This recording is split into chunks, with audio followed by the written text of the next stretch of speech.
It's been 1 year, believe it or not, since the devastating hailstorm that just clobbered the West Metro. And all new damage estimates tonight show it was a lot worse than we thought. $2.3 billion, the most costly natural disaster in Colorado history. And that includes nearly 300,000 individual home and car insurance claims. And Colorado Mills was, as you know, ground zero for that storm. It took more than 6 months to reopen, and some 70 stores never reopened at all. Now, there are some positive stories emerging from this. Penny Gotti, she's the owner of A Borgata, sells the works of more than 100 local artists and craftsmen. And the damage the storm did to the works of art was really personal for her. We're up to 140 now, so we were able to bring back most everybody, plus bring new, because they were excited about the mall getting back open too.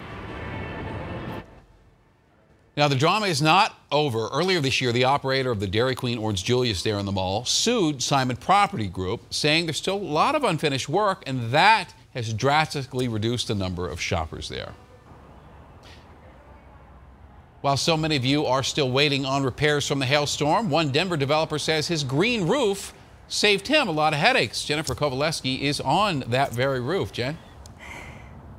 Shannon, we've talked a lot about green roofs, and we are in one of the largest in the state in Denver's River North District. And the developer here says that he hardly had any damage during last year's hailstorm, thanks to all this green.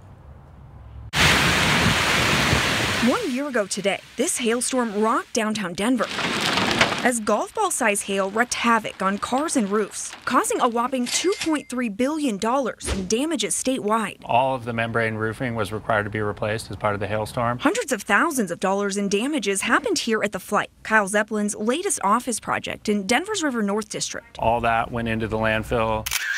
Well, a large portion of his roof had to be reinstalled with these truckloads of new materials. These rolling hills, grasses. Zeppelin found his luscious green roof was hail-proof. The green roof out here was left completely intact by the recent round of hailstorms. An unseen upside.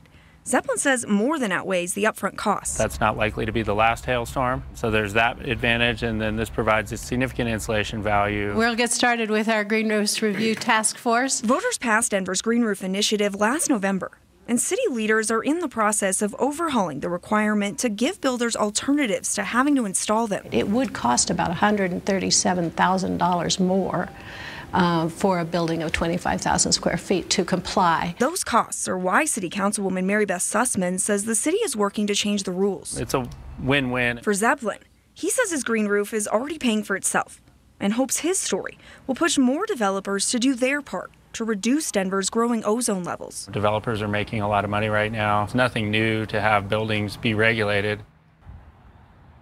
Now, many of you are probably asking, how can the city change what voters approved? Well, they can't.